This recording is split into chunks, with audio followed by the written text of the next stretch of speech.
Hey guys, welcome back to the Comic Book Lowdown. This is day 2 of my spring break week of videos. Before I get to my actual review today though, I'm going to shout out Spiro.geek again and Werewolf McCann for making this list of comic book reviewers on Wikipedia. I'll be putting the Wikipedia page link in the description box.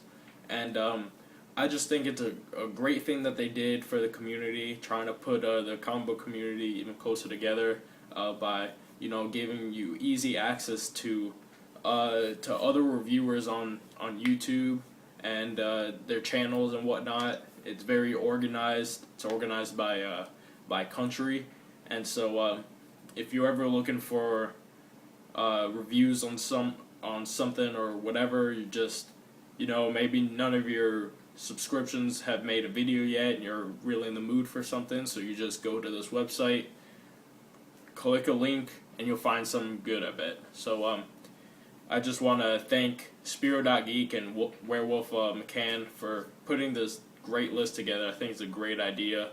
You'll find me on there. You'll find people like Running with Comics, Fat Stack Comics, Sleepy Reader, 666, all this other kind of bunch of other people.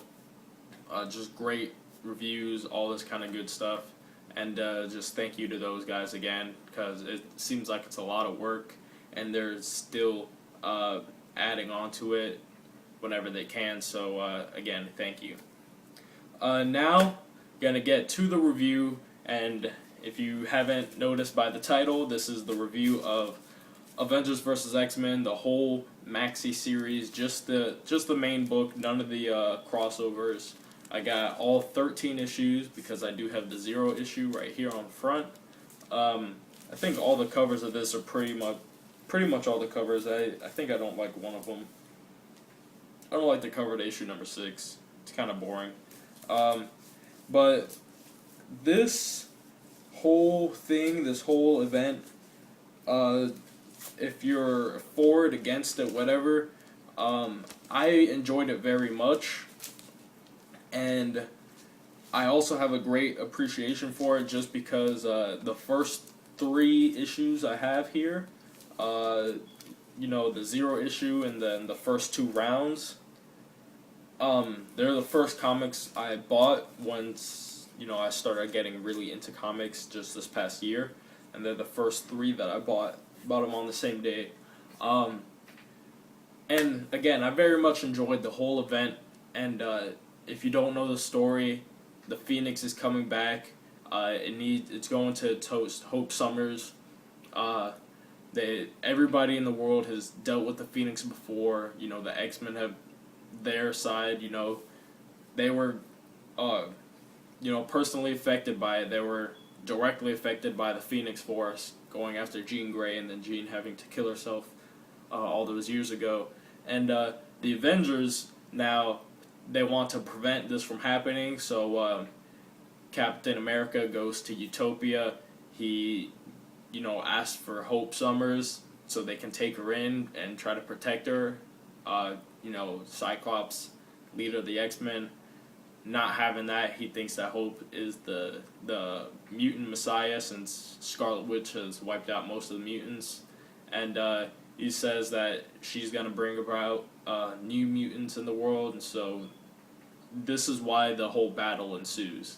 And it's very, apparently, I've never read Civil War, but I've heard that it's teetering, this event has been teetering on Civil War, where, but it did a little better of a job in not making you pick one side or the other.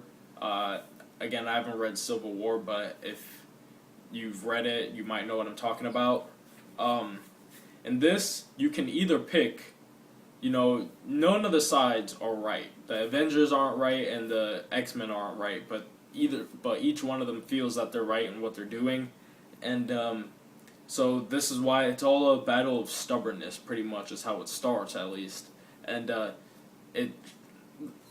the 0 issue is a really good setup with Scarlet Witch and Hope, who become probably the biggest characters in in this event, at least biggest protagonist, because then the Cyclops and whatever happens with the Phoenix Five, Emma Frost, Namor, Magic, and Colossus all become the Phoenix later, and but this sets them up and sets up a lot of stuff that you might not know about the Scarlet Witch if you hadn't been paying attention to her. How she's the cause for all the mutants almost being exterminated. And then we get to round one. I'm not going to go through every issue, but we get to round one, and it starts setting up, the whole reason why Captain America and Cyclops are going to, they're butting heads, and then the Avengers go against the X-Men. And it sets this up, and there's a huge battle that ensues between these first, throughout the whole event, but the first battle that ensues comes from these first two rounds, is what they call them. And it's just really, cheesy in a way. There's a lot of things there's a lot of cheesy narration that happens, this is the first of 4 broken noses on the day, or things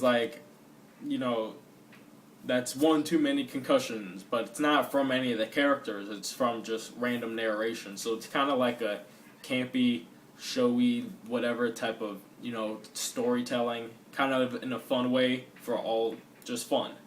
And they stray from that greatly once it comes to, the next issues, all the way to the end. And issue 3, very awesome issue. This is, Captain America abandons Wolverine, as you see on the cover, and just this whole thing happens where Hope, she's being thrown around between Cyclops and the Avengers, and they're just it's a game of tug of war for Hope, and it just really weighs on her, and she's supposed to be the Phoenix, and yet she's always sitting on the sidelines. So there's a lot of good character stuff in here, as good as you can get using so many characters in this, but the main characterizations that they use, and it's a lot pretty much, of course, Cyclops, Captain America, anybody in the Phoenix Five, Hope, Captain America, Wolverine, Iron Man. There's a lot of Black Panther in this, which I like because I want to read Black Panther, but I'm not familiar with him. Iron Fist gets in there a lot, which is cool. There's the main heavy hitters, and then there's some characters that, kind of you don't pay attention to. Like I said, Black Panther and Iron Fist. Who else? Spider-Man gets a great issue. And that's my favorite issue, actually, of this whole thing. Comes in issue 9. I'm just sorting throughout this whole thing. But right here, issue 9 is my favorite issue in this because Spider-Man is talking to Hope in this issue about, as an Avenger, he's learned that eventually your time comes, and all you do is you follow the people that know what they're doing, and then when your time comes where you have to stand up for yourself and fight, then it's going to come, and it will come one day. And in this issue, that day comes, and Spider-Man stands up to 2 Phoenix 5 members, Colossus and Magic, by himself. And he wins, and that's a very inspiring moment because besides the fact that he has powers, and there's people on the team that don't have powers, most of them have some kind of extra ability, but he has super ability, but he still seems kind of human, more human-esque than power, and so just to see, and his character is just so powerful in this, just very heartwarming to see Spider-Man. He never gives up, and he takes a beating, a huge beating. He doesn't beat Colossus and Magic with fists, he beats them with words, and he kind of tricks them into beating themselves. But I chalk that up for a win on Spider-Man, and again, my favorite issue in this whole event. and it was just really cool to see how a lot of characters are characterized, but I did miss some characters that maybe their characterization happens in the tie-ins. Like, I want to see more of the Vision and Scarlet Witch together. They have a couple moments there, but their biggest moment here was in the Zero issue, where well, I'm not gonna go into full detail about it, but it's just that's their biggest moment, and it's an issue that is just a prelude. So that I wish I could have seen more Vision in the main book, seeing as how Scarlet Witch is a main character in the main book, and it would have been cool to see, her ex-husband pretty much in the main book. Some complaints I had about this were the art by Coipel. Coipel's art is great. It's pretty good, except for when he drew Hope. It was very inconsistent with Kubert, because Coipel drew Hope like she was 8 years old. Kubert drew Hope like she was, 17, anywhere from like 15 to 17. So it was very confusing. I actually, when I first read this, didn't know that was Hope. I thought it was just some little girl, and then they call her Hope. I was like, hold up, this does not look like her at all. She's not even wearing the same clothes. She's wearing like some pink shirt and, like little like pants, like blue pants, where when Kubert draws her, she's wearing something a little more, battle worthy. That was really my only complaint about this. I read all this pretty nicely. None of the issues felt like really long reads for me. The only issue that felt maybe long was the last issue, and that's because it is longer. My favorite writers on here were definitely Jason Aaron was my favorite writer for this event.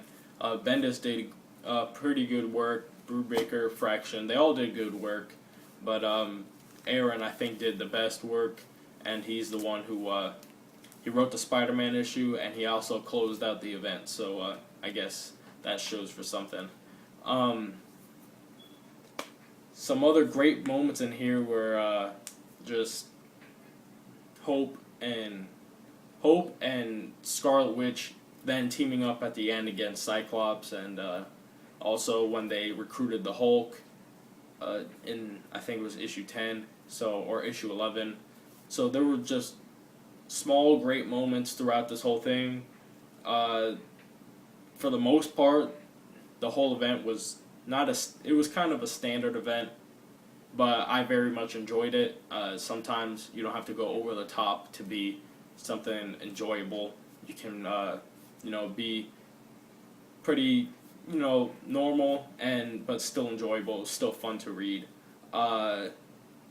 Actually, one more complaint I had was, why does Cyclops, I know all the Phoenix members have this on their chest as their logo, but Cyclops, besides the fact that he wears a visor and his top of his head is covered, he could pass as Nightwing. I don't know if you can see, but look, the symbol on his chest looks exactly like the Nightwing. His costume looks like Nightwing costume. Besides, his head. If I showed you that, you'd be like, oh, is Nightwing in the Marvel Universe? But I don't really have too much to say about this because it's just such a great thing that to go into detail with it would make this video 45 minutes long. I can just tell you some great moments in it. I could definitely recommend this event if you passed up on it. They have the new hardcover out, well, relatively new now. It's still selling. It's got a couple of tie-ins in it, I believe. No, actually it has the whole maxi series, and it has all the verses, and the verses were pretty fun too. I actually have one of them here. I didn't take it out, but I'll show you guys anyways. I have my collection right below me, and I only bought one of these. I bought the second one, just because it featured Spider-Man fighting Colossus, and that was really it, honestly. And then just a bonus with Captain America fighting Gambit, and I thought those were pretty fun. So yeah, it includes all 6 of these and includes the whole Maxi series. So if you skipped on it and maybe want to go back to it and you have that kind of money, I think it's like $60 for the whole hardcover. Check it out. But again, I can definitely recommend this. There's a lot of cool stuff with Tony Stark in here.